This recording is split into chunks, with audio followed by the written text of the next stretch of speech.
सरदार वल्लभ भाई पटेल, डॉक्टर सर्वपल्ली राधाकृष्णन जी, इतना ही नहीं, हमारी नारी शक्ति का भी योगदान कम नहीं था।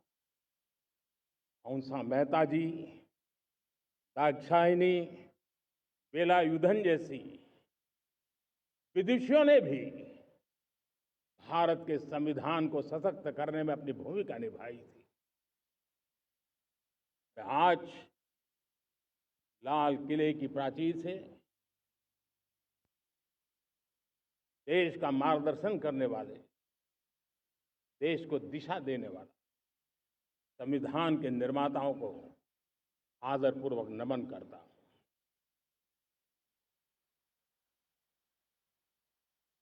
मेरे प्यारे देशवासियों,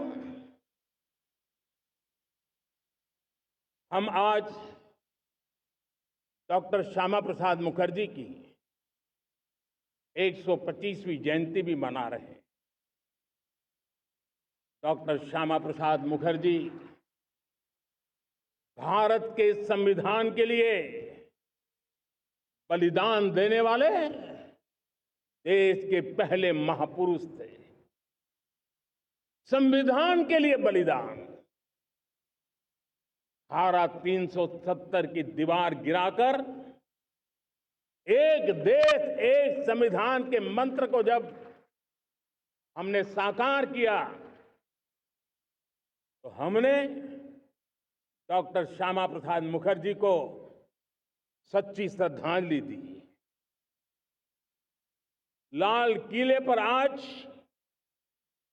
कई विशेष महानुभाव उपस्थित हैं। दूर सुदूर गांव के पंचायतों के सदस्य हैं, ड्रोन दीदी के प्रतिनिधि हैं, लखपति दीदी की प्रतिनिधि हैं, खेल जगत से जुड़े लोग हैं, राष्ट्र जीवन में कुछ न कुछ देने वाले यहां महानुभाव उपस्थित हैं। एक प्रकार से यहां मेरी आंखों के सामने मैं लघु भारत के दर्शन कर रहा हूं और टेक्नोलॉजी के माध्यम से विशाल भारत के साथ भी आज लाल किला जुड़ा हुआ है। मैं आजादी के इस महापर्व पर देशवासियों का, विश्व भर में फैलाए हुए भारत प्रेमियों का, हमारे मित्रों का हृदय से बहुत बहुत अभिनंदन करता हूं। साथियों, प्रकृति हम सब की परीक्षा ले रही है। पिछले कुछ दिनों में प्राकृतिक आपदाएं, भूस्खलन, बादलों का फटना, न जाने कितनी कितनी आपदाएं हम झेल रहे हैं। पीड़ितों के साथ हमारी संवेदना है। राज्य सरकारें और केंद्र सरकार मिलकर के बचाव के काम, राहत के काम, पुनर्वसन के काम में पूरी शक्ति से जुटे हुए हैं। साथियों, आज 15 अगस्त का एक विशेष महत्व भी मैं देख रहा। मुझे बहुत गर्व हो रहा है। आज मुझे लाल किले की प्राचीर से ऑपरेशन सिंदूर के वीर जाबाजों को सैल्यूट करने का अवसर मिला है।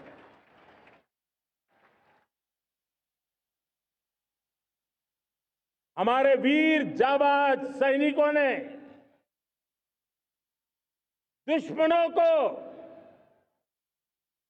उनकी कल्पना से परे सजा दी है।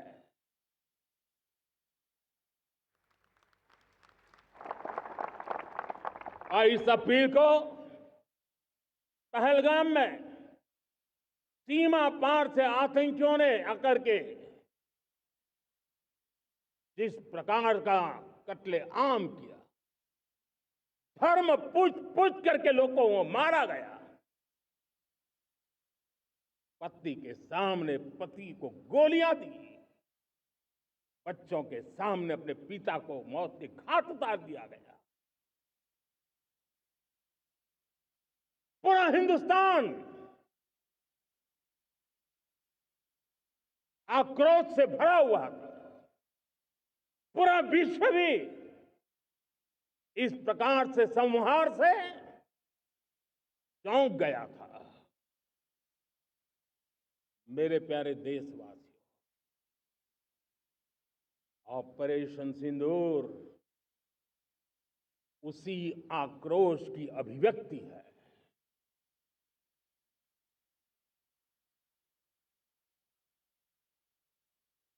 22 तारीख के बाद हमने हमारे सेना को खुली छूट दे दी।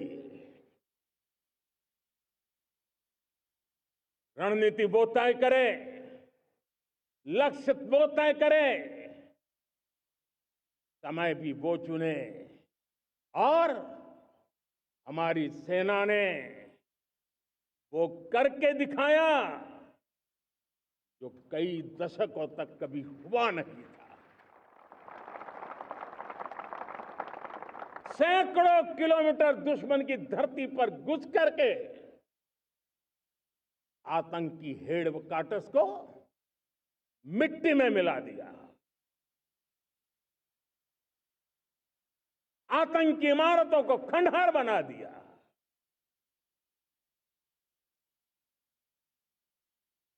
पाकिस्तान की नींद अभी भी उड़ी हुई है।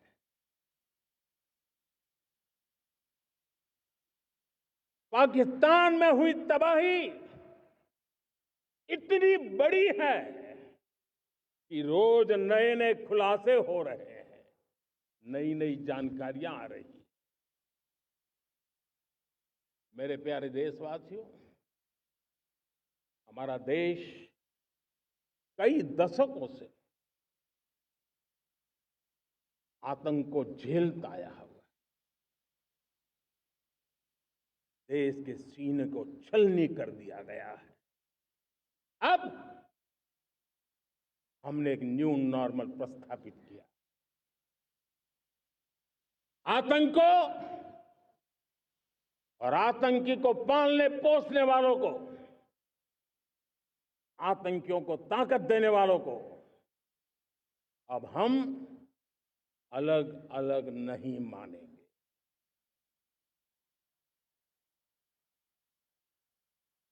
वो मानवता के समान दुश्मन है, उनके बीच कोई फर्क नहीं है। अब भारत ने तय कर लिया है कि न्यूक्लियर की धमकियों को अब हम सहने वाले नहीं हैं। न्यूक्लियर ब्लैकमेल लंबे अरसे से चलाया, अब वो ब्लैकमेल नहीं सहा जाएगा।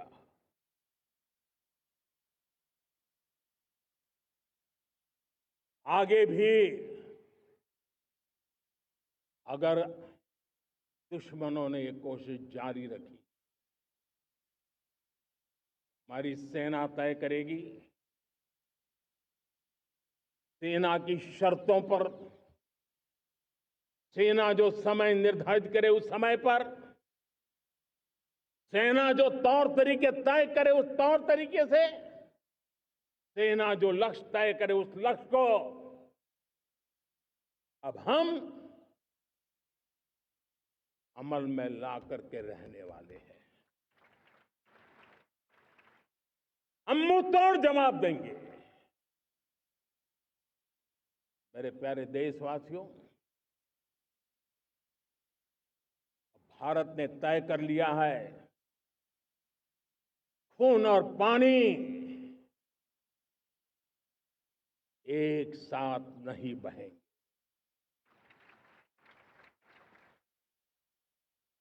अब देशवासियों को भली भांति पता चला है कि सिंधु का समझौता कितना अन्यायपूर्ण है, कितना एक तरफा है। भारत से निकलती नदियों का पानी दुश्मनों के खेत को सींच रहा है और मेरे देश के किसान, मेरे देश की धरती पानी के बिना प्यासी है।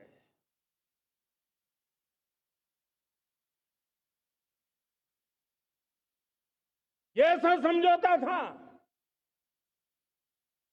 जिसने पिछले 7 दशक से मेरे देश के किसानों का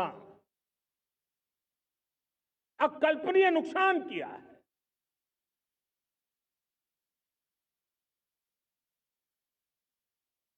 अब हिंदुस्तान के हक का जो पानी है उस पर अधिकार सिर्फ और सिर्फ हिंदुस्तान का है, हिंदुस्तान के किसानों का है। भारत कतई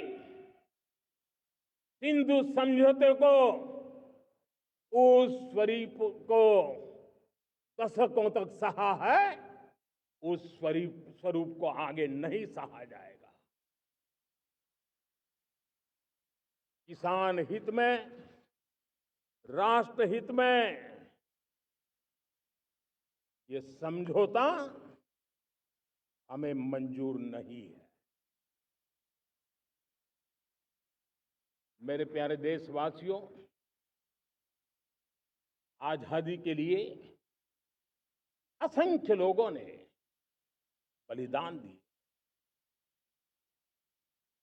अपनी जवानी खपा दी, जेलों में जिंदगी गुजारी है, फांसी के तख्त पर लटके हैं, कुछ लेने पाने बनने के लिए नहीं, मां भारती के स्वाभिमान के लिए, कोटि कोटि जनों की आजादी के लिए, गुलामी की जंजीरों को तोड़ने के लिए। और मन में एक ही भाव था, स्वाभिमान। साथियों, गुलामी ने हमें निर्धन बना दिया, गुलामी ने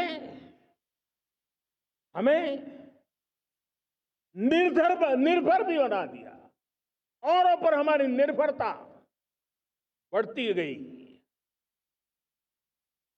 हम सब जानते हैं, आजादी के बाद कोटि कोटि जनों के पेट भरना बड़ी चुनौती थी, लेकिन यही मेरे देश के किसान हैं जिन्होंने खून पसीना एक करके देश के अन्न के भंडार भर दिए।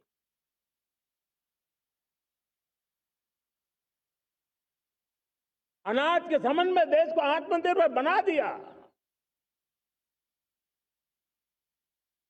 एक राष्ट्र के लिए आत्मसम्मान की सबसे बड़ी कसौटी आज भी उसकी आत्मनिर्भरता है। और मेरे प्यारे देशवासियों, विकसित भारत का आधार भी है आत्मनिर्भर भारत।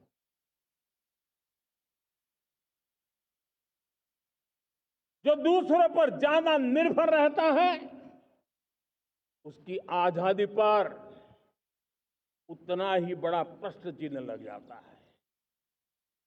और दुर्भाग्य तो तब बन जाता है जब निर्भरता की आदत लग जाए, पता ही ना चले हम कब आत्मनिर्भरता छोड़ रहे हैं और कब किसी के निर्भर हो जाते हैं। ये आदत खतरे से खाली नहीं है और इसलिए प्रति पल जागरूक रहना पड़ता है आत्मनिर्भर होने के लिए। और मेरे प्यारे देशवासियों, आत्मनिर्भरता का नाता सिर्फ आयात और निर्यात, रुपये, पैसे, पाउंड, डॉलर यहां तक सीमित नहीं है। इतना सीमित अर्थ उसका नहीं है। आत्मनिर्भरता का नाता हमारे सामर्थ्य से जुड़ा हुआ है। और जब आत्मनिर्भरता खत्म होने लगती है तो सामर्थ्य भी निरंतर क्षीण होता जाता है। और इसलिए हमारे सामर्थ्य को बचाए रखने, बनाए रखने और बढ़ाए रखने के लिए आत्मनिर्भर होना बहुत अनिवार्य है। साथियों, हमने ऑपरेशन सिंदूर में देखा है मेड इन इंडिया की कमाल क्या थी। दुश्मन को पता तक न चला कि कौन से शस्त्रास्त्र है, ये कौन सा सामर्थ्य है जो पलक भर में उनको नष्ट कर रहा है। सोचिए, अगर हम आत्मनिर्भर होते न होते तो क्या ऑपरेशन सिंदूर इतनी त्वरित गति से हम कर पाते? पता नहीं कौन सप्लाई देगा नहीं देगा, साजो सामान मिलेगा नहीं मिलेगा, इसी की चिंता बनी रहती। लेकिन हमें मेड इन इंडिया की शक्ति हमारे हाथ में थी, सेना के हाथ में थी। इसलिए बिना चिंता, बिना रुकावट, बिना हिचकिचाहट हमारी सेना अपना पराक्रम करती रही। और ये पिछले 10 साल से लगातार डिफेंस के क्षेत्र में आत्मनिर्भरता पर हम एक मिशन लेकर के चले हैं, उसके नतीजे आज नजर आ रहे हैं। साथियों, मैं एक और विषय पर आपका ध्यान आकर्षित करना चाहता हूं। ये बात से कोई इनकार नहीं कर सकता कि 21वीं सदी टेक्नोलॉजी ड्रिवन सेंचुरी है। और जब टेक्नोलॉजी ड्रिवन है और इतिहास की तरफ नजर करें तो पता है, इतिहास गवाह है, जिन जिन देशों ने टेक्नोलॉजी में महारत हासिल की वो देश विकास की ऊंचाइयों को पार कर गए, शिखर पर पहुंच गए। आर्थिक शक्ति नए पैमाने पर पहुंचती गई। हम जब टेक्नोलॉजी के अलग अलग आयामों की बात करते हैं तो मैं आपका ध्यान आकर्षित करता हूं सेमीकंडक्टर्स पे। उदाहरण के तौर पे बताता हूं, मैं यहां लाल किले से किसी सरकार की आलोचना करने के लिए खड़ा नहीं हुआ और नहीं मैं करना चाहता, लेकिन देश की युवा पीढ़ी को जानकारी होना भी उतना जरूरी है। हमारे देश में 50-60 साल पहले सेमीकंडक्टर को लेकर के फाइलें शुरू हुई। 50-60 साल पहले फैक्ट्री का विचार चालू हुआ। आप मेरे नौजवानों जानकर के हैरान हो जाएंगे, आज सेमीकंडक्टर जो पूरी दुनिया की एक ताकत बन गया है, 50-60 साल पहले वो विचार, वो फाइलें अटक गई, लटक गई, अटक गई। सेमीकंडक्टर के विचार की ही भ्रूण हत्या हो गई। 50-60 साल गवा दिए।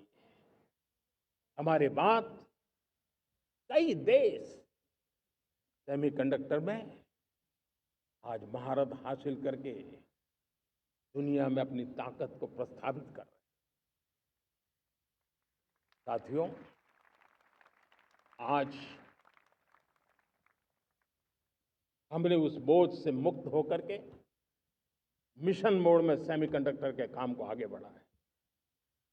6 अलग अलग सेमीकंडक्टर के यूनिट्स जमीन पर उतर रहे हैं।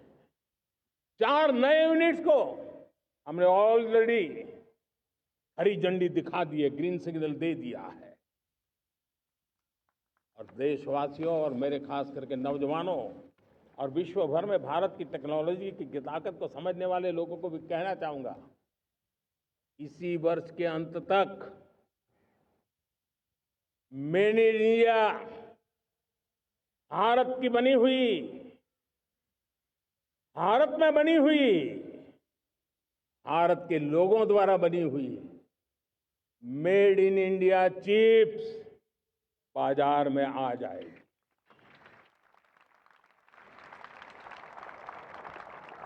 मैं दूसरा उदाहरण देना चाहता हूं। अब ऊर्जा के क्षेत्र में हम सब जानते हैं कि हम एनर्जी के लिए बहुत सारे देशों पर डिपेंडेंट है। पेट्रोल हो, डीजल हो। देशवासियों, आज पूरा विश्व क्रिटिकल मिनरल को लेकर के बहुत ही सतर्क हो गया है। उसके सामर्थ्य को लोग भली भांति समझने लगे हैं। कल तक जिस तरफ ज्यादा ध्यान नहीं था, वो आज सेंटर स्टेज पे है। हमारे लिए भी क्रिटिकल मिनरल्स में आत्मनिर्भरता बहुत अनिवार्य है। एनर्जी का सेक्टर हो, इंडस्ट्री का सेक्टर हो, रक्षा क्षेत्र हो, टेक्नोलॉजी के हर क्षेत्र हो, आज क्रिटिकल मिनरल्स की टेक्नोलॉजी के अंदर बहुत अहम भूमिका है। और इसलिए नेशनल क्रिटिकल मिशन हमने लॉन्च किया है। 1200 से अधिक स्थानों पर खोज का अभियान चल रहा है और हम क्रिटिकल मिनरल में भी आत्मनिर्भर बनने की दिशा में आगे बढ़ रहे हैं। मेरे प्यारे देशवासियों, स्पेस सेक्टर का कमाल तो हर देशवासी देख रहा, गर्व से भर जा रहा। और हमारे group captain Shubhanshu Shukla space station से लौट चुके हैं और आने वाले कुछ दिनों में वो भारत भी आ रहे हैं। हम स्पेस में भी अपने दम पर आत्मनिर्भर भारत गगनयान की तैयारी कर रहे हैं। हम अपने बलबूते पर हमारा अपना स्पेस स्टेशन बनाने की दिशा में हम काम कर रहे हैं। और पिछले दिनों स्पेस में जो रिफॉर्म किए गए, मुझे बहुत गर्व हो रहा है। मेरे देश के 300 से ज्यादा स्टार्टअप्स आप सिर्फ और सिर्फ स्पेस सेक्टर में काम कर रहे हैं। और उन 300 स्टार्टअप में हजारों नौजवान पूरे सामर्थ्य के साथ जुटे हैं। ये है मेरे देश के नौजवानों की ताकत और ये है हमारे देश के नौजवानों के प्रति विश्वास। मेरे प्यारे देशवासियों, 140 करोड़ भारतवासी 2047 में जब आजादी के 100 साल होंगे, विकसित भारत के संकल्प को परिपूर्ण करने के लिए पूरी ताकत से जुटे हैं।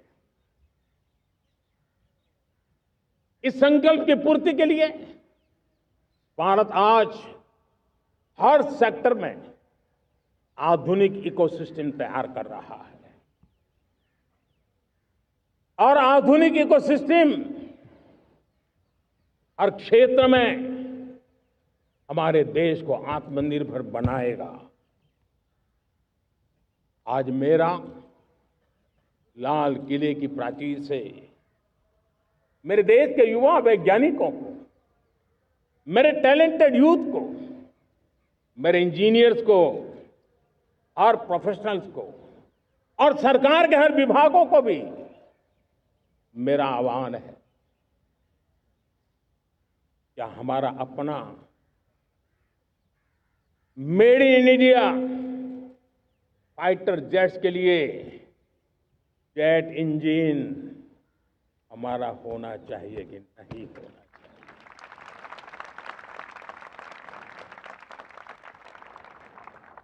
हम फार्मा ऑफ द वर्ल्ड माने जाते हैं। वैक्सीन में हम नए नए विक्रम स्थापित करते हैं, लेकिन क्या समय की मांग नहीं है? हम रिसर्च और डेवलपमेंट में और ताकत लगाएं, हमारे अपने पेटेंट हो, हमारी अपनी बनाई हुई मानव जात के कल्याण की सस्ते से सस्ती और सबसे कारगर नई नई दवाइयों की शोध हो, हर संकट में साइड इफेक्ट के बिना मानव जात के कल्याण में काम आए। बायो 3 पॉलिसी भारत सरकार ने बनाई है। मैं देश के नौजवानों को कहता हूं, आइए बायो 3 पॉलिसी का अध्ययन करके अब कदम उठाइए। देश का भाग्य बदलना है, आपका सहयोग चाहिए। मेरे प्यारे देशवासियों, आज आईटी का युग है, डेटा की ताकत है। क्या समय की मांग नहीं है? ऑपरेटिंग सिस्टम से लेकर के साइबर सुरक्षा तक, डीप टेक से लेकर के आर्टिफिशियल इंटेलिजेंस तक, सारी चीजें हमारी अपनी हो, इस पर हमारे ही लोगों का सामर्थ्य जुटा हुआ हो, उनकी सामर्थ्य शक्ति का विश्व को परिचय कराए। साथियों, आज दुनिया में सोशल मीडिया कहो, बाकी प्लेटफॉर्म कहो, दुनिया के प्लेटफॉर्म पर हम काम कर रहे हैं। दुनिया ने हमने दिखा दिया है, यूपीआई का हमारा प्लेटफॉर्म आज दुनिया को अजोबा कर रहा है। हमारे में सामर्थ्य है। रियल टाइम ट्रांजैक्शन में 50% अकेला भारत यूपीआई के माध्यम से करता है। इसका मतलब की ताकत है। क्रिएटिव वर्ल्ड हो, सोशल मीडिया हो, ये जितने भी प्लेटफॉर्म्स हैं, मेरे देश के नौजवानों में चुनौती करता हूं आपको, आइए हमारे अपने प्लेटफॉर्म क्यों ना हो, हम क्यों दूसरों पर निर्भर रहे, क्यों भारत का धन बाहर जाए। और मुझे आपके सामर्थ्य पर भरोसा है। मेरे प्यारे देशवासी, जैसे ऊर्जा के क्षेत्र में हम डिपेंडेंट हैं, वैसा ही देश का दुर्भाग्य है कि फर्टिलाइजर, उसमें भी हमें दुनिया पर निर्भर रहना पड़ता है। मेरे देश के किसान भी फर्टिलाइजर का सही उपयोग कर करके धरती माता की सेवा कर सकते हैं। अनाप शनाप उपयोग से भी धरती मां को बहुत नुकसान पहुंचा रहे हैं। लेकिन साथ साथ मैं देश के नौजवानों को कहना चाहता हूं, देश के उद्योग जगत को कहना चाहता हूं, देश के प्राइवेट सेक्टर को कहना चाहता हूं, आइए हम फर्टिलाइजर के भंडार भर दें, हम नए नए तौर तरीके खोजें और भारत की आवश्यकता के अनुसार हम अपना फर्टिलाइजर तैयार करें। हम औरों पर निर्भर न रहे। साथियों, आने वाला युग ईवी का है। अब ईवी बैटरी क्या हम नहीं बनाएंगे? हम निर्भर रहेंगे? सोलर पैनल की बात हो, इलेक्ट्रिक व्हीकल्स के लिए जिन जिन चीजों की आवश्यकताएं हैं, वो हमारी अपनी होनी चाहिए। साथियों, मैं ये इसलिए कहने की हिम्मत करता हूं, क्यों? क्योंकि मुझे देश के नौजवानों के सामर्थ्य पर भरोसा है। और भरोसा सिर्फ वो मेरे देश के नौजवान हैं इतने मात्र से नहीं है। कोविड के समय हम बहुत सारी चीजों पर निर्भर थे। तो मेरे देश के नौजवानों को कहा गया कि वैक्सीन हमारी अपनी चाहिए, देश ने करके दिखाया। कोविन प्लेटफॉर्म हमारा अपना होना चाहिए, देश ने करके दिखाया। करोड़ों करोड़ों लोगों की जिंदगी बचाने का काम हमने किया है। वही स्पिरिट, वही जज्बा हमें जीवन के हर क्षेत्र में आत्मनिर्भर बनने के लिए अपना सब कुछ देना है। अपना जो बेस्ट है वो हमें दे करके रहना है। साथियों, पिछले 11 साल में एंटरप्रेन्योरशिप, उद्यमशीलता को बहुत बड़ी ताकत मिली। आज लाखों स्टार्टअप्स टियर 2, टियर 3 सिटी में देश की अर्थशक्ति को, देश के इनोवेशन को ताकत दे रहे हैं। उसी प्रकार से मुद्रा योजना से हमारे देश के करोड़ों नौजवान, उसमें भी हमारी बेटियां, करोड़ों करोड़ों लोग मुद्रा से लोन लेकर के अपना खुद का कारोबार कर रहे हैं। खुद तो अपने पैरों पर खड़े हुए हैं, लेकिन औरों को भी पैरों पर खड़े रहने की ताकत देते हैं। वे भी एक प्रकार से हर व्यक्ति को आत्मनिर्भर बनाने का अवसर दे रही है। मेरे साथियों, विमेन सेल्फ हेल्प ग्रुप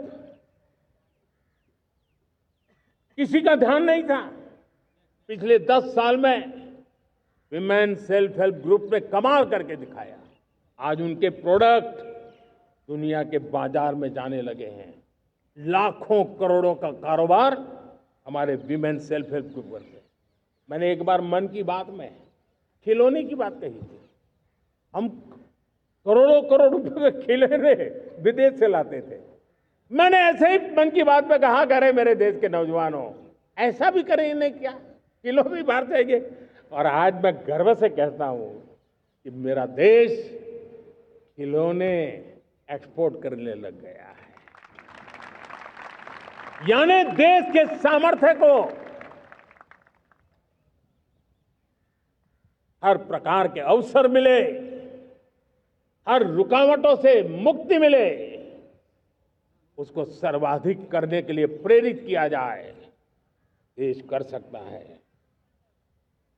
मैं देश के युवाओं से कहता हूं, आइए आप इनोवेटिव आइडियाज लेकर के, आपके आइडियाज को मरने मत देना दोस्तों। आज का आपका आइडिया हो सकता है आने वाली पीढ़ी का भविष्य बना सकता है। मैं आपके साथ खड़ा हूं। मैं आपके लिए काम करने के लिए तैयार हूं। आपका साथी बन के काम करने तैयार हूं। अब आइए, हिम्मत जुटाइए, इनिशिएटिव लीजिए। जो युवा मैन्युफैक्चरिंग के बारे में सोचते हैं, आइए आगे बढ़िए। सरकार के नियमों में बदलाव करना है, मुझे बताइए। अब देश रुकना नहीं चाहता है। 2047 दूर नहीं है। एक एक पल की कीमत है और हम एक भी पल गंवाना नहीं चाहते दोस्तों।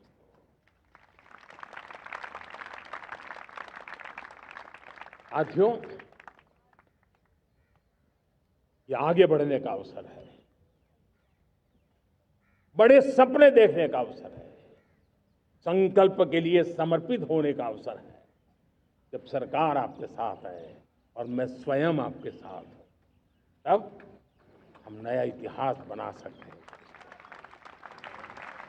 साथियों, आज नेशनल मैन्युफैक्चरिंग मिशन पर बहुत तेजी से काम हो रहा है। हमारे एमएसएमई, उसका लोहा दुनिया मानती है। ये दुनिया में बड़ी बड़ी चीजें बनती है ना, कुछ न कुछ तो औजार हमारे देश के एमएसएमई के द्वारा जाते हैं, बड़े गर्व के साथ जाते हैं। लेकिन हम कॉम्प्रिहेंसिव इंटीग्रेटेड विकास की राह पर जाना चाहते हैं और इसलिए उनकी शक्ति बढ़े। और उसमें भी मैंने पहले एक बार लाल किले से कहा था, जीरो डिफेक्ट जीरो इफेक्ट। आज कहना चाहता हूं कि हमें विश्व बाजार में अपने सामर्थ्य का लोहा मनवाना है, तो हमें क्वालिटी में निरंतर नई ऊंचाइयों को पार करना। दुनिया क्वालिटी को स्वीकार करती है, हमारी गुणवत्ता सबसे ज्यादा हो और सरकार के भी प्रयास हो, रॉ मटेरियल की भी उपलब्धि हो, हमारी प्रोडक्शन की कॉस्ट कैसे कम हो, हम उसमें दम रह गए। और साथियों, हम सभी जो उत्पादन के क्षेत्र में लगे हैं, उन सबका मंत्र होना चाहिए, दाम कम लेकिन दम ज्यादा। हमारी हर प्रोडक्ट का दम ज्यादा हो लेकिन दाम कम हो। इस भाव को लेकर के हमें आगे बढ़ना है। मेरे प्यारे देशवासियों, आजादी के लिए अनगिनत लोगों ने बलिदान दिए हैं। मैंने पहले भी कहा, जमानी खपा दी, फांसी पे लटक गए। क्यों? स्वतंत्र भारत के लिए। 75-100 साल पहले का वो कालखंड याद कीजिए। पूरा देश स्वतंत्र भारत के मंत्र को लेकर के जीता था। आज समय की मांग है, स्वतंत्र भारत का मंत्र लेकर के जीने वालों ने हमें स्वतंत्र भारत दिया। आज 140 करोड़ देशवासियों का एक ही मंत्र होना चाहिए, समृद्ध भारत। अगर कोटि कोटि लोगों के बलिदान से स्वतंत्र भारत हो सकता है, तो कोटि कोटि लोगों के संकल्प से, पुरुषार्थ से, आत्मनिर्भर बनने से, वोकल फॉर लोकल की बात करने से, स्वदेशी का मंत्र को जापने से समृद्ध भारत भी बन सकता है। वो पीढ़ी स्वतंत्र भारत के लिए खप गई थी, ये पीढ़ी समृद्ध भारत के लिए नए कदम उठाए, यही समय की मांग है। और इसलिए मैं आज बार बार आग्रह करता हूं, और मैं देश के सभी इन्फ्लुएंसर्स को कहना चाहता हूं, इस मंत्र को आगे बढ़ाने में मेरी मदद कीजिए। मैं सभी राजनीतिक दलों को, राजनेताओं को, सबसे कहता हूं कि आइए, ये किसी राजनीतिक दल का एजेंडा नहीं है, भारत हम सबका है। हम मिलकर के वोकल फॉर लोकल, उस मंत्र को हर नागरिक के जीवन का मंत्र बनाएं। भारत में बनी हुई, भारत के नागरिकों के पसीने से बनी हुई वो चीजें जिसमें भारत की मिट्टी की महक हो और जो भारत के आत्मनिर्भर के संकल्प को ताकत देता हो, हम उसी को खरीदेंगे, हम उसी का उपयोग करेंगे। हम उस दिशा में आगे आए, यह हमारा सामूहिक संकल्प हो। देखते ही देखते हम दुनिया बदल देंगे दोस्तों। मैं आज हर छोटे मोटे व्यापारी को, दुकानदार से आग्रह करना चाहता हूं, आपकी भी जिम्मेवारी है। हम छोटे थे, हमने कभी बाजार में देखा नहीं था कि शुद्ध घी की दुकान, ऐसे ही लिखा जाता था घी की दुकान। लेकिन समय रहते लोग लिखने लगे शुद्ध घी की दुकान। मैं चाहता हूं देश में ऐसे व्यापारी आगे आए, ऐसे दुकानदार आए कि हाँ, स्वदेशी माल बिकता है, वो बोर्ड लगा रहे हैं। हम स्वदेशी का गर्व करने लगे। हम स्वदेशी मजबूरी में नहीं, मजबूती के साथ उपयोग करेंगे, मजबूती के लिए उपयोग करेंगे, और जरूरत पड़ी तो औरों को मजबूर करने के लिए उपयोग करेंगे। ये हमारी ताकत होनी चाहिए, ये हमारा मंत्र होना चाहिए। मेरे प्यारे देशवासियों,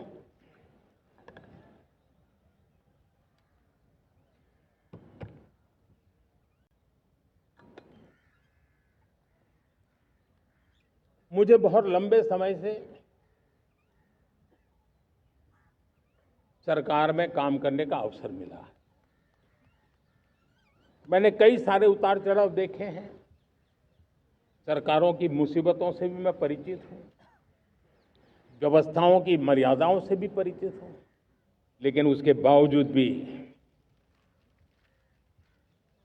हमारी जिम्मेवारी है कि हम किसी की लकीर को छोटी करने में अपनी ताकत बर्बाद न करें। मैं बड़े अनुभव से कहता हूं, किसी दूसरे की लकीर छोटी करने के लिए अपनी ऊर्जा हमें नहीं खपानी है। हमें पूरी ऊर्जा के साथ हमारी लकीर को लंबा करना है।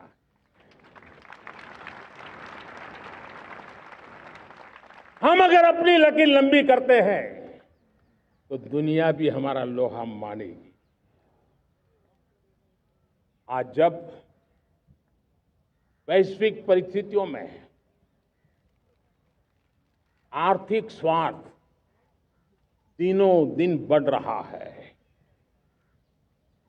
तब समय की मांग है कि हम उन संकटों के रोते बैठने की जरूरत नहीं है।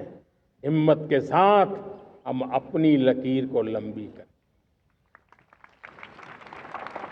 और मैं 25 साल के शासन के अनुभव से कह सकता हूं, अगर ये रास्ता हमने चुन लिया, हर किसी ने चुन लिया, तो फिर कोई स्वार्थ हमें अपनी चंगुल में नहीं फंसा सकता है।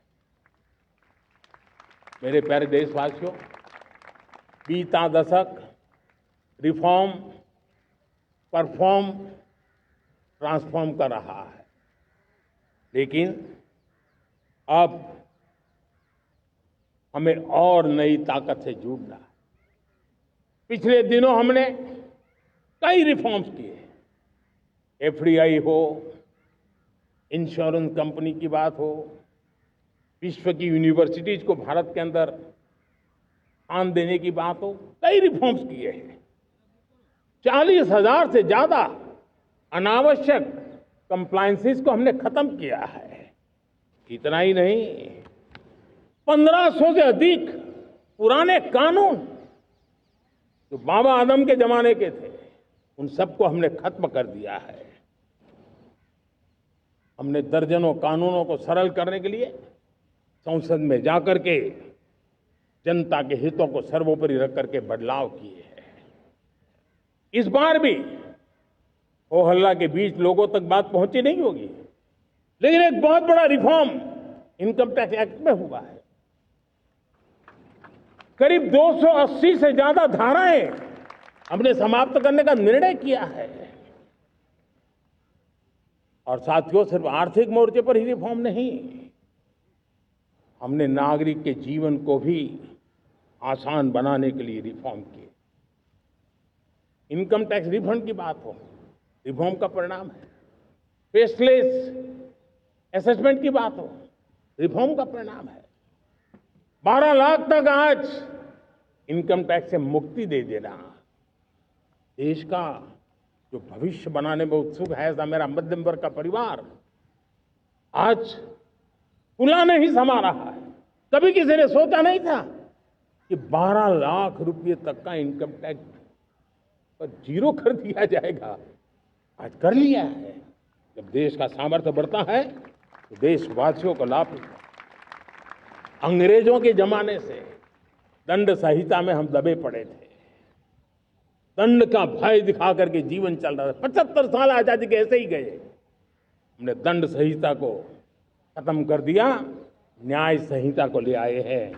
न्याय संहिता में भारत के नागरिक के प्रति विश्वास का भाव है। भारत के नागरिक के अंदर अपनेपन का भाव है, संवेदनशीलताओं से भरा हुआ है। हमने रिफॉर्म की यात्रा को तेज करने के लिए बीड़ा उठाया। हम बहुत तेजी से आगे बढ़ना चाहते हैं। मैं चाहता हूं देशवासियों, देश के लिए कर रहा हूं, मैं मेरे लिए नहीं कर रहा हूं, किसी का बुरा करने के लिए नहीं कर रहा हूं। मेरे राजनीतिक दल, मेरे प्रतिस्पर्धी साथी भी देश की इस उज्जवल भविष्य के लिए आगे आए, हमारा साथ दें। स्ट्रक्चरल रिफॉर्म्स की बात हो, रेगुलेटरी रिफॉर्म्स की बात हो, पॉलिसी रिफॉर्म की चर्चा हो, प्रोसेस रिफॉर्म की चर्चा हो, प्रोसीड्यूरल रिफॉर्म्स करने की जरूरत हो, हर प्रकार के रिफॉर्म्स ये आज हमने मकसद बना करके चले हैं। और मेरे प्यारे देशवासियों, नेक्स्ट जनरेशन रिफॉर्म्स के लिए हमें एक टास्क फोर्स गठित करने का निर्णय किया है। ये टास्क फोर्स समय सीमा में इस काम को पूरा करे।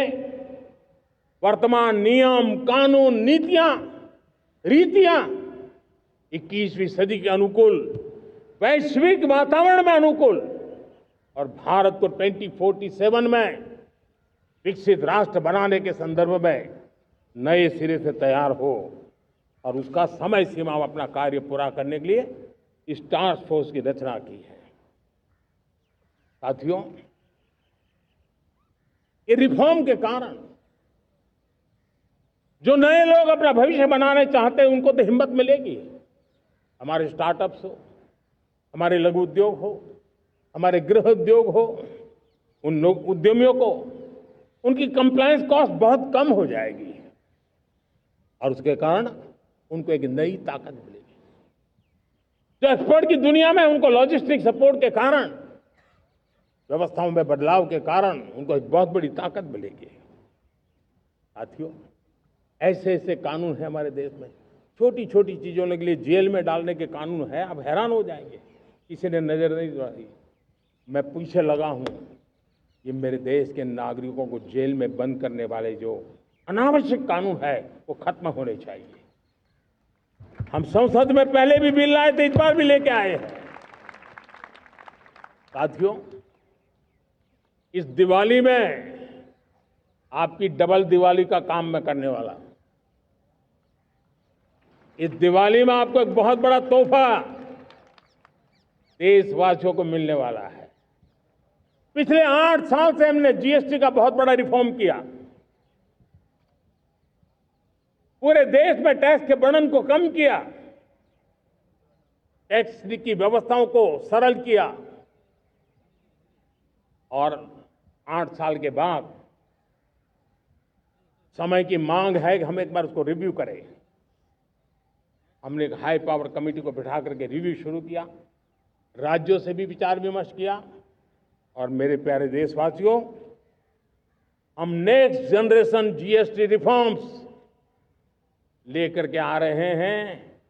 ये दिवाली के अंदर आपके लिए तोहफा बन जाएंगे। सामान्य मानवीय की जरूरतों के टैक्स भारी मात्रा में कम कर दिए जाएंगे, बहुत बड़ी सुविधा बढ़ेगी। हमारे एमएसएमई, हमारे लघु उद्यमी, इनको बहुत बड़ा लाभ मिलेगा। रोजमर्रा की चीजें बहुत सस्ती हो जाएगी और उससे इकोनॉमी को भी एक नया बल मिलने वाला है। मेरे प्यारे देशवासियों, आज देश तीसरी बड़ी इकोनॉमी बनने के लिए समय है, तेज गति से आगे बढ़ रहा है। हम दरवाजे खटखटा रहे हैं और बहुत तेजी से हम उसको अचीव भी कर लेंगे।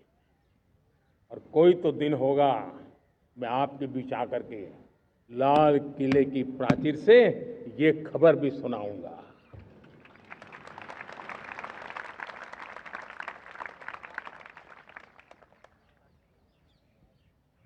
आज भारत की अर्थव्यवस्था और आर्थिक स्थिति को लेकर पूरी दुनिया आश्वस्त है। इतनी अस्थिरता के बीच आशा की किरण बना हुआ है भारत का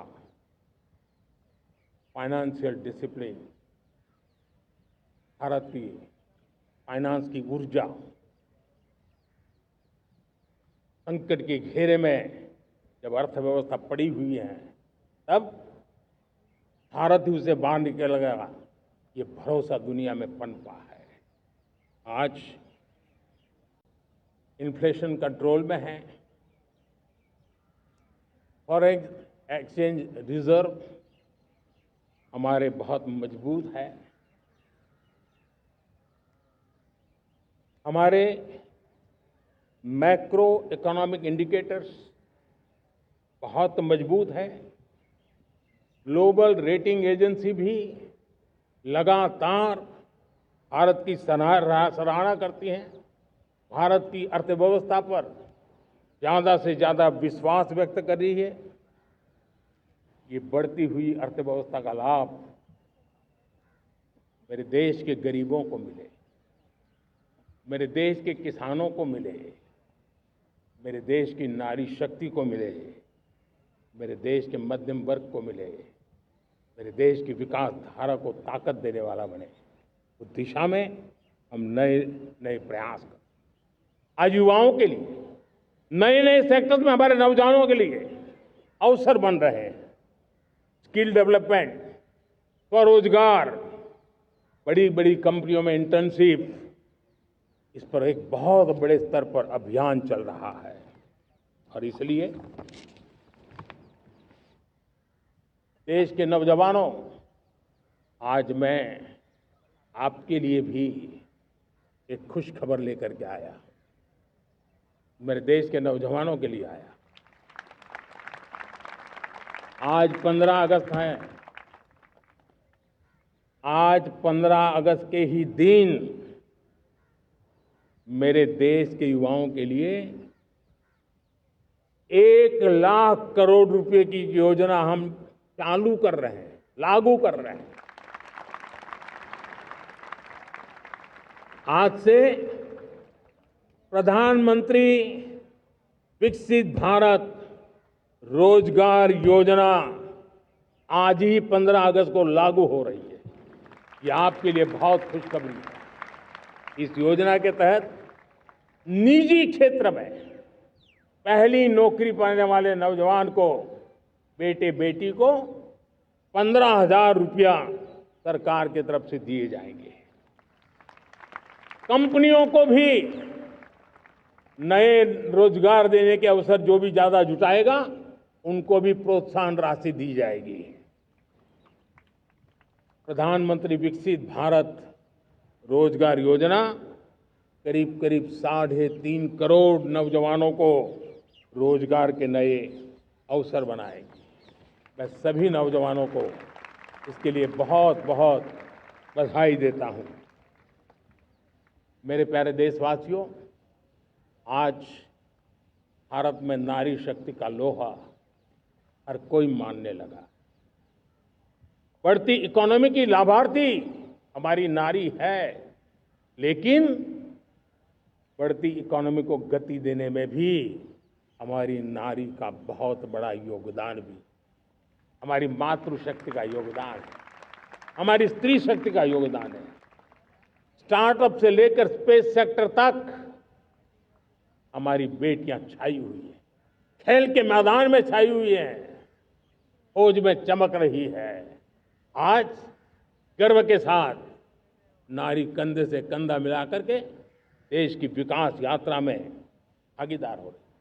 देश गर्व से भर गया जब एनडीए की विमेन कैडेट्स उनका पहला पास आउट हुआ था। पूरा देश गर्व से भर गया था। सारे टीवी चैनल उसी के पीछे लगे हुए थे। कितने बड़े गौरव की पल थी। Self help group, 10 crore self help group की बहनें क्या कमाल कर रही है। नमो ड्रोन दीदी नारी शक्ति की एक नई पहचान बनी। गांव में मुझे एक बहन मिली, वो कहती मुझे अब तो गांव वाले पायलट कह करके बुलाते हैं। बड़े गर्व से कह रहे हैं। ज्यादा पढ़ी लिखी नहीं थी, लेकिन उसका रतबा पैदा हुआ है। साथियों, हमने 3 करोड़ महिलाओं को लखपति दीदी बनाने का संकल्प लिया था। 3 करोड़। और मुझे आज संतोष है कि हम तेज गति से काम कर रहे हैं। समय से पहले 3 करोड़ का लक्ष्य पार कर लेंगे। और आज मैं खुशी से देश को बताना चाहता हूं कि मेरे नारी शक्ति का सामर्थ्य देखिए। देखते ही देखते 2 करोड़ महिलाएं लखपति दीदी बन चुकी है। आज कुछ लखपति दीदी हमारे सामने बैठी है। ये है मेरे सामर्थ्य। और मेरा विश्वास है दोस्तों, भारत की विकास यात्रा में उनकी भागीदारी बढ़ने वाली। मेरे प्यारे देशवासियों, मेरे देश के किसानों का भारत की अर्थव्यवस्था में बहुत बड़ा योगदान है। भारत के किसानों की मेहनत रंग ला रही है। पिछले साल अनाज के उत्पादन में मेरे देश के किसानों ने के पुराने सारे विक्रम तोड़ दिए। ये सामर्थ्य है मेरे देश का। उतनी ही जमीन, लेकिन व्यवस्थाएं बदली, पानी पहुंचने लगा, अच्छे सीड्स मिलने लगे, किसानों को अच्छी सुविधाएं मिलने लगी, तो वो अपना सामर्थ्य देश के लिए बढ़ा रहा। आज भारत दूध, दाल, जूट जैसे उत्पादन में नंबर 1 है दुनिया में। आज दुनिया का दूसरा सबसे बड़ा फिश प्रोड्यूसर, मेरे मछुआरा भाई बहनों की ताकत देखिए। फिश प्रोड्यूशन में दुनिया में हम दूसरे नंबर पर पहुंच चुके हैं। आज भारत चावल, गेहूं, फल और सब्जी के उत्पादन में भी दुनिया में दूसरे नंबर पर पहुंच चुका है। साथियों, आपको खुशी होगी, मेरे देश के किसान जो पैदावार देते हैं, आज वो उत्पादन दुनिया के बाजार में पहुंच रहा है। 4 लाख करोड़ रुपया एग्रो प्रोडक्ट का एक्सपोर्ट हुआ है। ये मेरे देश के किसानों ने हमें ताकत दिखाई है। हम छोटे किसान हो, पशुपालक हो, मछुआरे हो, देश के विकास की अनेक योजनाओं का लाभ आज हम उन तक पहुंचा रहे हैं। पीएम किसान सम्मान निधि हो, रेन वाटर हार्वेस्टिंग हो, सिंचाई की योजनाएं हो, क्वालिटी सीड्स हो, फर्टिलाइजर की आवश्यकता हो, हर क्षेत्र में आज और किसान को एक भरोसा हो गया है फसल बीमा का। वो साहसिक बना रहा है, उसका परिणाम भी देश को मिल रहा है। जो पहले कल्पना की बात थी आज हकीकत बन गई है। देशवासियों, हमारे देश के पशुधन को बचाने के हमें कोविड की वैक्सीन मुफ्त में मिली, वो तो याद है, लेकिन हम पशुधन के लिए भी अब तक 125 डोज मुफ्त में पशुओं को लगा चुके हैं।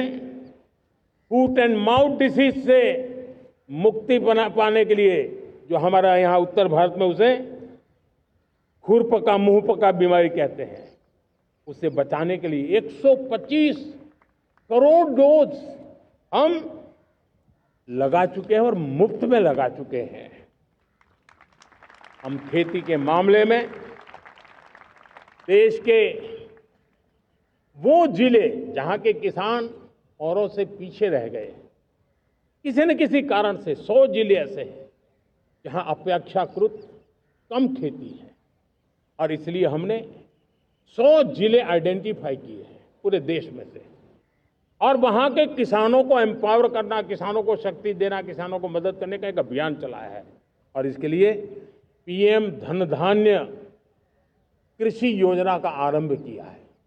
पीएम धन धान्य कृषि योजना वो देश के 100 जिले जहां थोड़ी सी भी मदद कर देंगे तो वहां का किसान भी भारत के अन्य किसानों की बराबरी कर देगा। मेरे प्यारे देशवासियों, भारत के किसान, भारत के पशुपालक, भारत के मछुआरे, ये हमारी सबसे बड़ी प्राथमिकता है।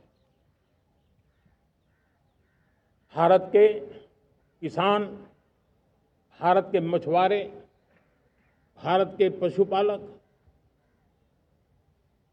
उनसे जुड़ी किसी भी अहितकारी नीति के आगे मोदी दीवार बन के खड़ा है।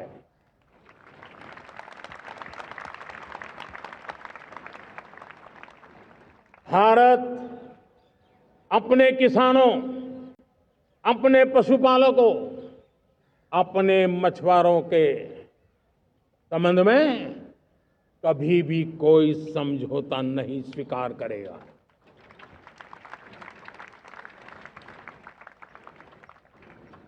प्यारे देशवासियों, गरीबी क्या होती है मुझे किताबों में पढ़ना नहीं पड़ा है, मैं जानता हूं। सरकार में भी रहा हूं और इसलिए मेरी कोशिश रही है कि सरकार फाइलों में नहीं होनी चाहिए। सरकार देश के नागरिकों की लाइफ में होनी चाहिए। दलित हो, पीड़ित हो, शोषित हो, वंचित हो, उनके लिए सकारात्मक रूप से सरकारें प्रोएक्टिव हो, सरकारें प्रो पीपल हो, उस दिशा में हम निरंतर प्रयास कर रहे हैं। समाज के हर जरूरत व्यक्ति के लिए, कुछ लोगों को लगता है कि सरकार की योजनाएं पहले भी आती थी। जी नहीं, हम सरकार की योजनाओं को जमीन पर उतार रहे हैं, सैचुरेशन पर बल देते हैं। और सामाजिक न्याय का अगर कोई सच्चा सा सच्चा एजुकेशन है तो सैचुरेशन में है, जिसमें कोई हकदार छूटे नहीं, हकदार के घर तक सरकार जाए और उसे अपना हक की चीजें मिले, उसके लिए हम काम कर रहे हैं। जनधन अकाउंट जब खोले गए ना, वो सिर्फ बैंक का अकाउंट था ऐसा नहीं है, उसे एक स्वाभिमान मिला था कि बैंक के दरवाजे मेरे लिए भी खुलते हैं, मैं भी बैंक के दरवाजे में जाकर के टेबल पे हाथ रख करके बात कर सकता हूं। यह विश्वास हमने जगाया है। आयुष्मान भारत ने बीमारी को सहने की आदत से मुक्ति दिलाने का और उनको अच्छे स्वास्थ्य के लिए मदद करने का काम। और जब हम वरिष्ठ नागरिकों को 5 लाख रुपए से ज्यादा मदद कर करके उनके आरोग्य की चिंता करते हैं, आज पीएम आवास 4 करोड़ गरीबों को घर मिलना मतलब जिंदगी के नए सपने वहां सजते हैं। वो सिर्फ 4 दीवारें नहीं है दोस्तों। रेहड़ी पटरी वालों के लिए पीएम स्वनिधि योजना, जो कभी ब्याज के चक्कर में फंसा रहता था, आज पीएम स्वनिधि से रेहड़ी पटरी वाला भी, और आपने देखा वो यूपीआई से पैसे लेता है, यूपीआई से पैसे देता है। ये बदलाव आखिरी व्यक्ति तक चिंता, लोगों की लाइफ में सरकार होनी चाहिए। उसी के कारण ये जमीन से जुड़ी योजनाएं बनती हैं और जमीन से जुड़ी योजनाएं जमीन पर उतरती हैं और जमीन से उतरी हुई योजनाएं जीवन में बदलाव लाने का एक सशक्त माध्यम बन जाती है। एक समय था, गरीब हो, पीड़ित हो, आदिवासी हो, वंचित हो, दिव्यांग हो, हमारी विधवा माताएं बहनें हो, अपने हक के लिए दर दर भटकते रहते थे। सरकारी दफ्तरों में चक्कर लगाते लगाते जिंदगी पूरी हो जाती। आज सरकार आपके दरवाजे पर आती है, सैचुरेशन के अप्रोच को लेकर के आती है। करोड़ों लाभार्थियों को सरकारी योजनाओं का लाभ मिल रहा है। डायरेक्ट बेनिफिट ट्रांसफर एक बहुत बड़ा क्रांतिकारी काम हुआ है। साथियों, गरीबी हटाओ के नारे देश ने बहुत सुने हैं, लाल किले से भी सुने, और देश सुन सुन करके थक गया था और देश ने मान लिया था कि गरीबी हट नहीं सकती है। लेकिन जब हम योजनाओं को गरीब के घर तक ले जाते हैं, विश्वास को गरीब के मन में हम पैदा करते हैं, तो मेरे देश के 25 करोड़ गरीब गरीबी को परास्त कर करके, गरीबी से बाहर निकल करके एक नया इतिहास बनाते हैं। आज 10 करोड़ गरीब और 10 वर्ष में 25 करोड़ से ज्यादा गरीब गरीबी को परास्त कर करके गरीबी से बाहर निकले हैं और एक नियो मिडिल क्लास तैयार हुआ है। मेरे साथियों, ये नियो मिडिल क्लास और मिडिल क्लास एक ऐसी जुगलबंदी है जिसमें एस्पिरेशन भी है, एफर्ट भी है। वो देश को आगे बढ़ाने के लिए बहुत बड़ा सामर्थ्य बनने वाली है। मेरे प्यारे देशवासियों, बहुत ही निकट भविष्य में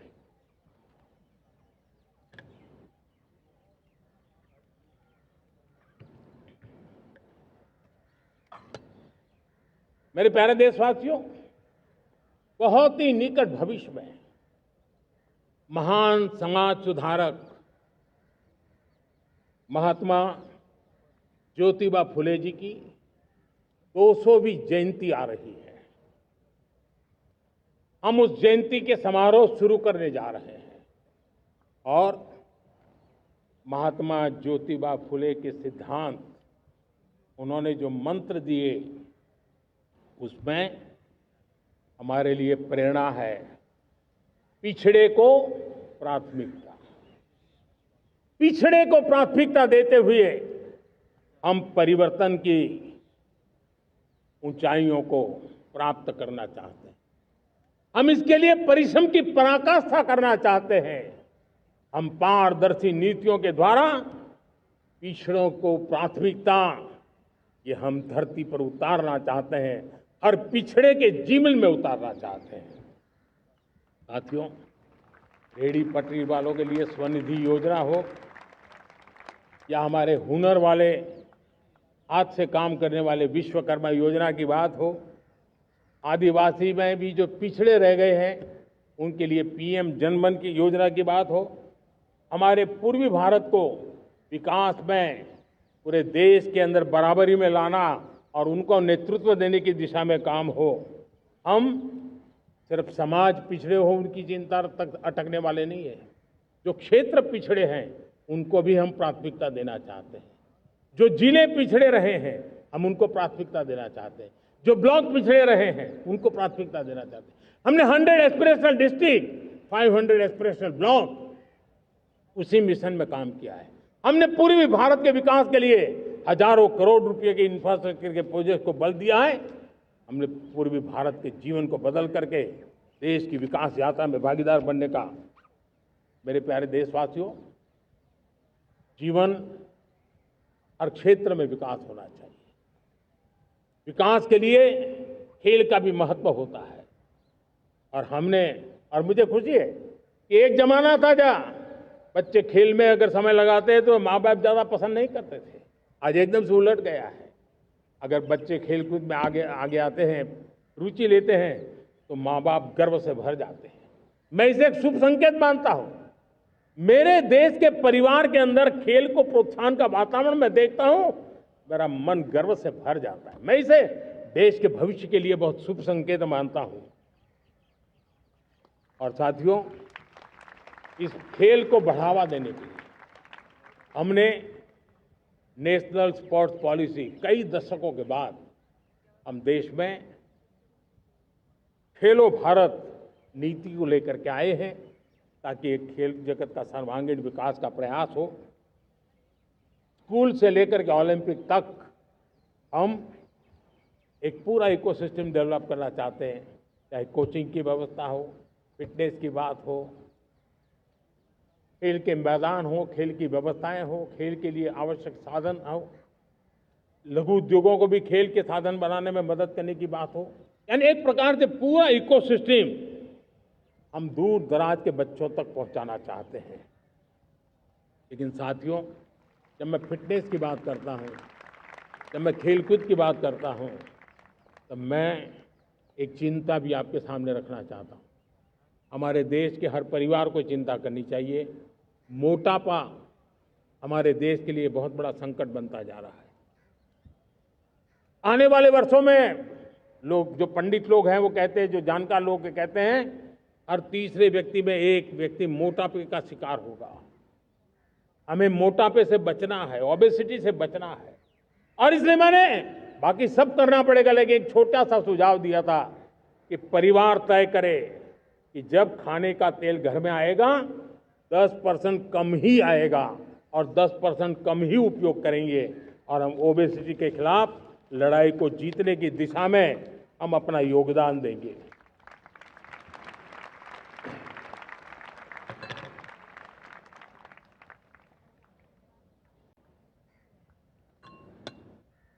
मेरे प्यारे देशवासियों, हमारा देश भाग्यवान है। हजारों साल की विरासत के हम धनी हैं और वो हमें निरंतर ऊर्जा मिलती है, प्रेरणा मिलती है, त्याग और तपस्या की राह मिलती है। आज गुरु तेग बहादुर, यह वर्ष गुरु तेग बहादुर जी का 350वां शहीदी वर्ष है। देश की संस्कृति की रक्षा, भारत के मूल्यों की रक्षा के लिए उन्होंने अपना सब कुछ न्योछावर कर दिया। मैं आज उनको नमन करता हूं। साथियों, हमारी संस्कृति की ताकत हमारी विविधता है। हम विविधता को सेलिब्रेट करना चाहते हैं। हम विविधता को सेलिब्रेट करने की आदत बनाना चाहते हैं। यह हमारा गौरव है। यह हमारा भारत माँ का यह बगीचा कितने विविध प्रकार के फूलों से सजा हुआ है, कितनी विविधताएं हैं। ये विविधता हमारे लिए एक बहुत बड़ा, हमारी विरासत है, बहुत बड़ा गौरव है। हमने प्रयागराज के महाकुंभ में देखा, भारत की विविधता को कैसे जिया जाता है। एक स्थान पर करोड़ों लोग, एक ही भाव, एक ही प्राण, एक ही प्रयास, दुनिया के लिए बहुत बड़ा अजूबा है। महाकुंभ की वो सफलता भारत की एकता की, भारत के सामर्थ्य की दुहाई देती है। साथियों, हमारा देश भाषाओं की विविधता से बहुत ही भरा हुआ है, पुलकित है। और इसलिए हमने मराठी, असमिया, बांग्ला, पाली, प्राकृत को क्लासिकल लैंग्वेज का दर्जा दिया है। और मेरा मत है, हमारी भाषाएं जितनी विकसित होगी, हमारी सभी भाषाएं जितनी समृद्ध होगी, हमारे नॉलेज के सिस्टम को भी उतना ही बल मिलने वाला है। और हमारी वो ताकत है, आज जब डेटा का जमाना है ना, तो ये ताकत दुनिया के लिए भी बड़ी ताकत बन सकती है। इतना सामर्थ्य हमारी लैंग्वेज में। हमें हमारी सभी भाषाओं पर गर्व होना चाहिए। हमारी सभी भाषाओं के विकास के लिए हर किसी ने बनते हुए प्रयास करना चाहिए। साथियों, पांडुलिपि में हमारे ज्ञान के भंडार पड़े हैं, लेकिन उसके प्रति उदासीनता रही है। इस बार हमने ज्ञान भारतम योजना के तहत देश भर में जहां भी हस्तलिखित ग्रंथ है, जहां पांडुलिपियां हैं, सदियों पुराने जो दस्तावेज हैं, उनको खोज खोज करके आज की टेक्नोलॉजी का उपयोग करते हुए उस ज्ञान की समृद्धि को आने वाली पीढ़ियों के लिए काम आए, उस दिशा में काम कर रहे हैं। मेरे प्यारे देशवासियों, हमारा स्पष्ट मत है, यह देश सिर्फ सरकारें नहीं बनाती है, ये देश राज सत्ता पर विराजमान लोग ही नहीं बनाते हैं, ये देश शासन की धुरा संभालने वाले नहीं बनाते हैं।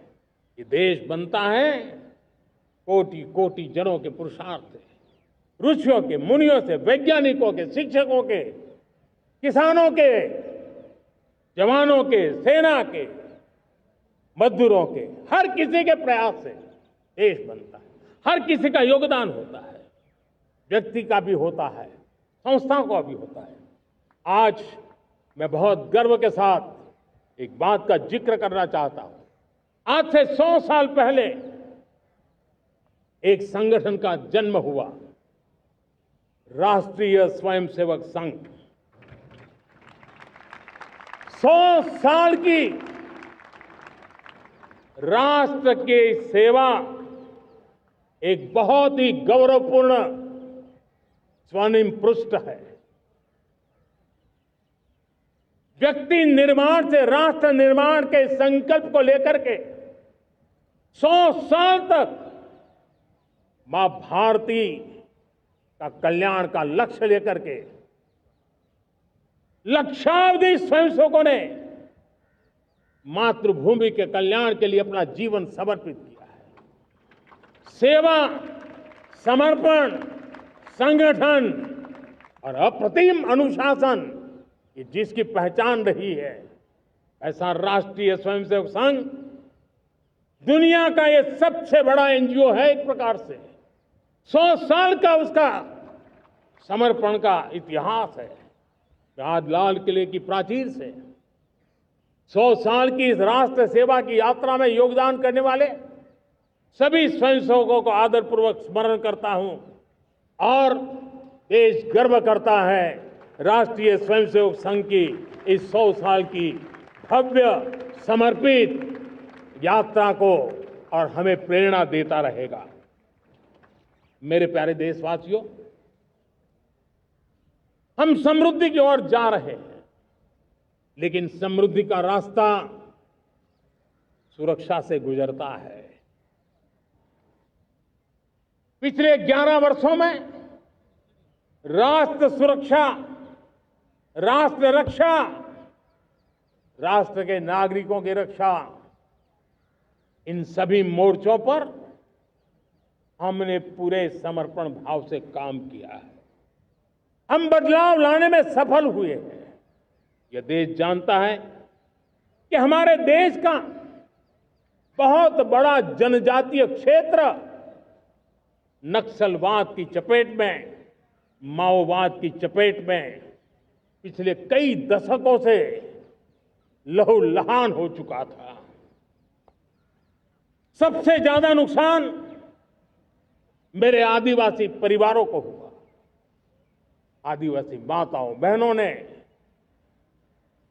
अपने सपने के होनहार बच्चों को खो दिया। नौजवान बेटे गलत रास्ते पर खींच लिए गए, भटकाए गए, उनकी जीवन को तबाह कर दिया गया। हमने फौलादी हाथ से काम लिया। एक समय था कभी 125 से ज्यादा जिलों में नक्सलवाद अपनी जड़ें जमा चुका था। माओवाद की चंगुल में हमारे जनजातीय क्षेत्र, हमारे जनजातीय नौजवान फंसे हुए थे। और आज 125 जिलों में से कम होते होते हम 20 पर ले आए हैं। उन जनजातीय समाज की सबसे बड़ी हमने सेवा की है। और आप देखिए, एक जमाना था जब बस्तर को याद करते ही माओवाद, नक्सलवाद, बम बंदूक की आवाज सुनाई देती थी। उसी बस्तर में माओवाद नक्सल से मुक्त होने के बाद जब बस्तर के नौजवान ओलंपिक करते हैं, हजारों नौजवान भारत माता की जय बोल करके खेल के मैदान में उतरते हैं, पूरा वातावरण उत्साह से भर जाता है। ये बदलाव देश देख रहा है। जो क्षेत्र कभी रेड कॉरिडोर के रूप में जाने जाते थे, वो आज विकास के ग्रीन कॉरिडोर बन रहे हैं। साथियों, हमारे लिए गर्व की बात है, भारत के नक्शे में जिन क्षेत्रों को लहूलुहान कर दिया गया था, लाल रंग से रंग दिया गया था, हमने वहां संविधान, कानून और विकास का तिरंगा फहरा दिया है। मेरे प्यारे देशवासियों, ये भगवान बिरसा मुंडा की 150वीं जयंती का अवसर है। तब इन जनजातीय क्षेत्रों को नक्सल से मुक्त कर करके, मेरे जनजातीय परिवार के नौजवानों की जिंदगी बचा करके हमने भगवान बिरसा मुंडा को एक सच्ची श्रद्धांजलि दी है।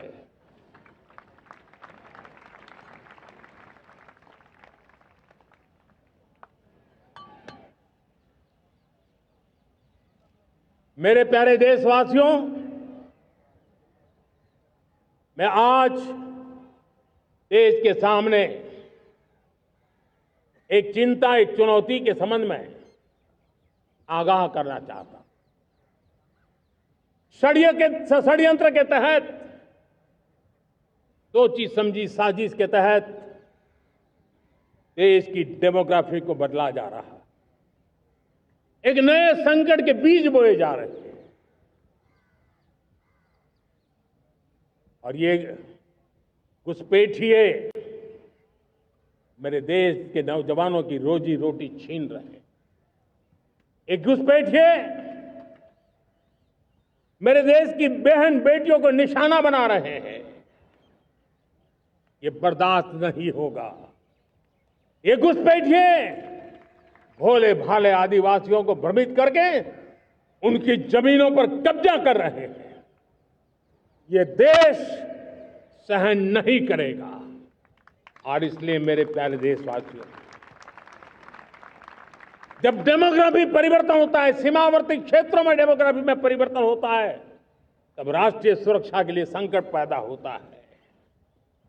देश की एकता, अखंडता और प्रगति के लिए ये संकट पैदा, सामाजिक तनाव के बीज बो देता है। और कोई देश अपना देश घुसपैठियों के हवाले नहीं कर सकता है। दुनिया का कोई देश नहीं कर सकता है, तो हम भारत को कैसे कर सकते हैं? हमारे पूर्वजों ने त्याग और बलिदान से आजादी पाई है, हमें स्वतंत्र भारत दिया है।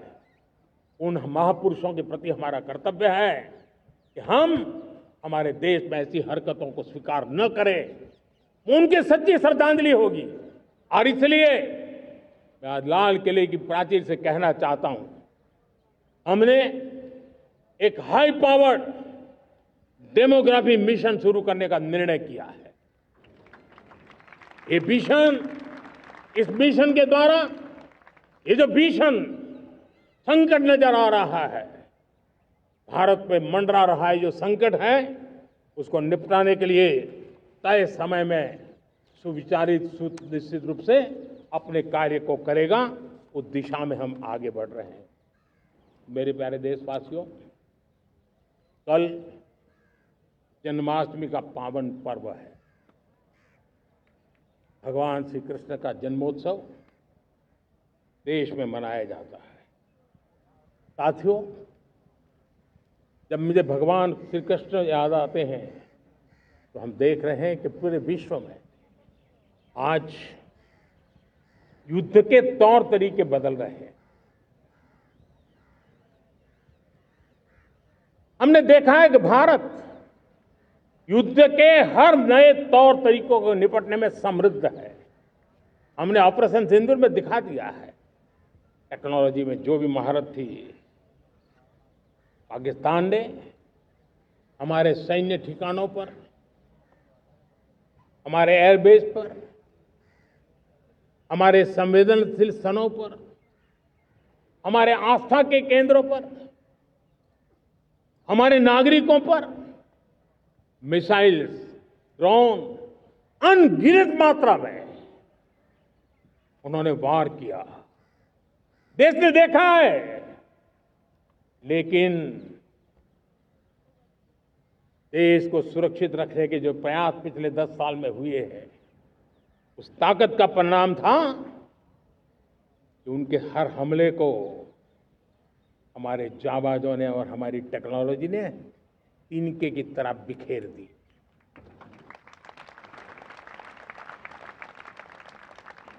रत्ती भर नुकसान नहीं कर पाए। और इसलिए जब युद्ध के मैदान में टेक्नोलॉजी का विस्तार हो रहा है, टेक्नोलॉजी हावी हो रही है, तब राष्ट्र की रक्षा के लिए, देश के नागरिकों की सुरक्षा के लिए हमें भी, हमने जो आज महारत पाई है, वो महारत का और विस्तार करने की जरूरत है। हमने आज जो महारत पाई है, उसको लगातार अपग्रेड करते रहने की आवश्यकता है। और इसलिए साथियों, मैंने एक संकल्प लिया है। मुझे आपके आशीर्वाद चाहिए, कोटि कोटि देशवासियों के आशीर्वाद चाहिए, क्योंकि समृद्धि कितनी ही क्यों न हो, अगर सुरक्षा के प्रति उदासीनता बरतते हैं तो समृद्धि भी किसी काम की नहीं रहती। और इसलिए सुरक्षा का महत्व बहुत बड़ा है। और इसलिए मैं आज लाल किले की प्राचीर से कह रहा हूं, आने वाले 10 साल में 2035 तक राष्ट्र के सभी महत्वपूर्ण स्थलों, जिनमें सामरिक के साथ साथ सिविलियन क्षेत्र भी शामिल है, जैसे अस्पताल हो, रेलवे हो, जो भी आस्था के केंद्र हो, उन्हें टेक्नोलॉजी के नए प्लेटफॉर्म द्वारा पूरी तरह सुरक्षा का कवच दिया जाएगा। ये सुरक्षा का कवच लगातार विस्तार होता जाए, देश का हर नागरिक सुरक्षित महसूस करे। किसी भी प्रकार की टेक्नोलॉजी हम पर वार करने आ जाए, हमारी टेक्नोलॉजी उससे बेहतर सिद्ध हो। और इसलिए आने वाले 10 साल 2035 तक मैं ये राष्ट्रीय सुरक्षा कवच का विस्तार करना चाहता हूं, मजबूती देना चाहता हूं, आधुनिक बनाना चाहता हूं। और इसलिए भगवान श्री कृष्ण से प्रेरणा पाकर के हमने श्री कृष्ण का जो सुदर्शन चक्र था, उस सुदर्शन चक्र की राह को चुना है। आप में से बहुत लोगों को याद होगा, जब महाभारत की लड़ाई चल रही थी, श्री कृष्ण ने अपने सुदर्शन चक्र से सूर्य के प्रकाश को रोक दिया था और दिन में ही अंधेरा कर दिया था। सूर्य प्रकाश को सुदर्शन चक्र से रोक दिया था। और तब अर्जुन ने जो शपथ ली थी जयद्रथ का वध करने की, उस प्रतिज्ञा को अर्जुन पूर्ण कर पाए थे। वो सुदर्शन चक्र के पराक्रम और रणनीति का परिणाम था। अब देश सुदर्शन चक्र मिशन लॉन्च करेगा।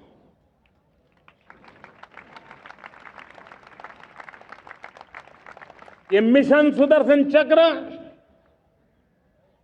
एक पावरफुल वेपन सिस्टम दुश्मन के हमले को न्यूट्रलाइज तो करेगा ही करेगा, लेकिन कई गुना ज्यादा दुश्मन पर हिट बैक करेगा।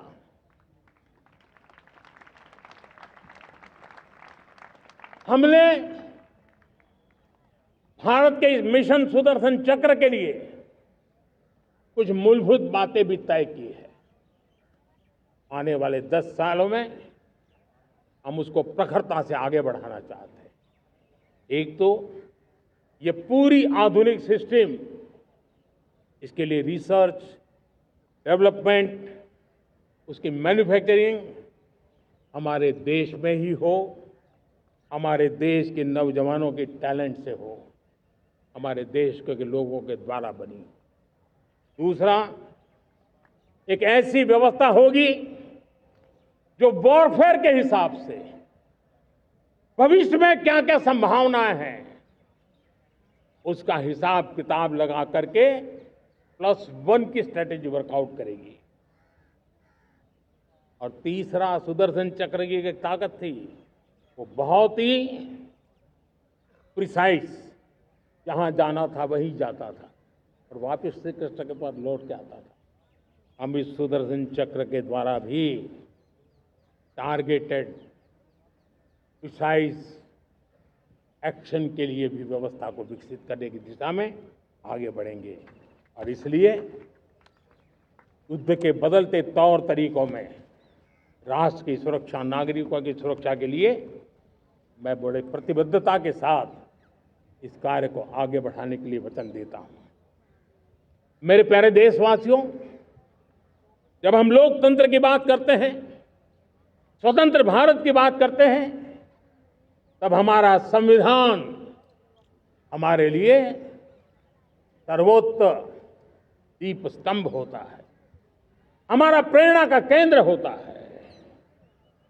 लेकिन आज से 50 साल पहले भारत के संविधान का गला घोंट दिया गया था। भारत के संविधान के पीठ पे छुरा भोंक दिया गया था। देश को जेल खाना बना दिया गया था। आपातकाल लगा दिया गया था। इमरजेंसी थोप दी गई थी। इमरजेंसी के 50 साल हो रहे। देश की किसी भी पीढ़ी ने संविधान की हत्या के इस पाप को कभी भूलना नहीं चाहिए। संविधान की हत्या करने वाले पापियों को नहीं भूलना चाहिए। और हमें भारत के संविधान के प्रति अपने समर्पण को और मजबूती देते आगे बढ़ना चाहिए। वो हमारी प्रेरणा है। मेरे प्यारे देशवासियों, मैंने इसी लाल किले से पंच प्रण की बात कही थी। मैं आज लाल किले से फिर से एक बार मेरे देशवासियों का पुनः स्मरण जरूर करना चाहता हूं। विकसित भारत बनाने के लिए न हम रुकेंगे, न हम झुकेंगे। हम परिश्रम की पराकाष्ठा करते रहेंगे और अपनी आंखों के सामने 2047 में विकसित भारत बना करके रहेंगे। मेरे प्यारे देशवासियों, हमारा दूसरा प्रण है कि हम हमारे जीवन में, हमारी व्यवस्थाओं में, हमारे नियम कानून परंपराओं में गुलामी का एक भी कण अब बचने नहीं देंगे। हम हर प्रकार की गुलामी से मुक्ति पाकर के ही रहेंगे। मेरे प्यारे देशवासियों, हम अपनी विरासत पर गर्व करेंगे। हमारी पहचान का सबसे बड़ा आभूषण, सबसे बड़ा गहना, सबसे बड़ा मुकुटमणि हमारी विरासत है। हम विरासत का गर्व करेंगे। मेरे प्यारे देशवासियों, इन सब के लिए एकता, ये मंत्र सबसे बड़ा शक्तिशाली मंत्र है और इसलिए एकता की डोर को कोई काट न सके, ये हमारा सामूहिक संकल्प होगा। मेरे प्यारे देशवासियों, मां भारती के प्रति कर्तव्य निभाना ये पूजा से कम नहीं है, तपस्या से कम नहीं है, आराधना से कम नहीं है। और उसी भाव से हम सब मातृभूमि के कल्याण के लिए परिश्रम की पराकाष्ठा करते हुए 2047 विकसित भारत के लक्ष्य को पार करने के लिए अपने आप को अपा देंगे, अपने आप को झोंक देंगे। जो भी सामर्थ्य है, कोई भी अवसर को छोड़ेंगे नहीं। इतना ही नहीं, नए अवसरों को निर्माण करेंगे और निर्मित करने के बाद हम 140 करोड़ देशवासियों के सामर्थ्य से आगे बढ़ते ही रहेंगे, बढ़ते ही रहेंगे, बढ़ते ही रहेंगे। मेरे प्यारे देशवासियों, हमें याद रखना है, 140 करोड़ देशवासियों को याद रखना है, परिश्रम में जो तपा है, परिश्रम में जो तपा है, उसने ही तो इतिहास रचा है। परिश्रम में जो तपा है, उसने ही तो इतिहास रचा है। जिसने फौलादी चट्टानों को तोड़ा है, जिसने फौलादी चट्टानों को तोड़ा है, उसने ही समय को मोड़ा है। जिसने फौलादी चट्टानों को तोड़ा है, उसने ही समय को मोड़ा है। और समय को मोड़ देने का भी, समय को मोड़ देने का भी यही समय है, सही समय है। मेरे प्यारे देशवासियों, एक बार फिर आप सबको आजादी के इस महान पर्व की अनेक अनेक शुभकामनाएं देता हूं, बहुत बहुत बधाई देता हूं। मेरे साथ बोलेंगे, जय हिंद, जय हिंद, जय हिंद। भारत माता की, भारत माता की, भारत माता की। वंदे, वंदे, वंदे। बहुत बहुत धन्यवाद। जनगण मन अधिनायक जय हे भारत भाग्य विधाता। पंजाब सिंध गुजरात मराठा द्राविड़ उत्कल बंग। विंध्य हिमाचल यमुना गंगा उच्छल जगति तरंग। तब शुभ नामे जागे, तब शुभ आशीष मांगे।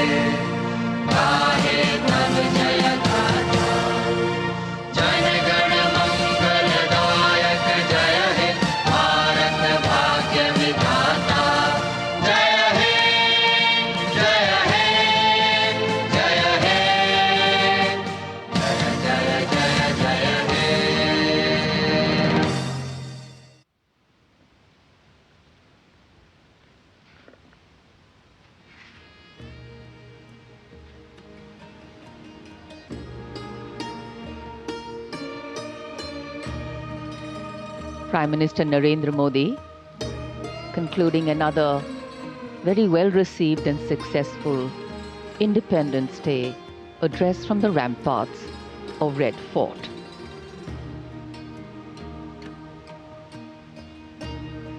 Nation building can have different lenses. The power of being one, the exclusion of none, and the empowerment of everyone. And as the Prime Minister outlined, the road India is on is one of powered growth, fast-paced development, and a pragmatic world positioning and worldview. And here, hundreds of balloons being released in the air. And as the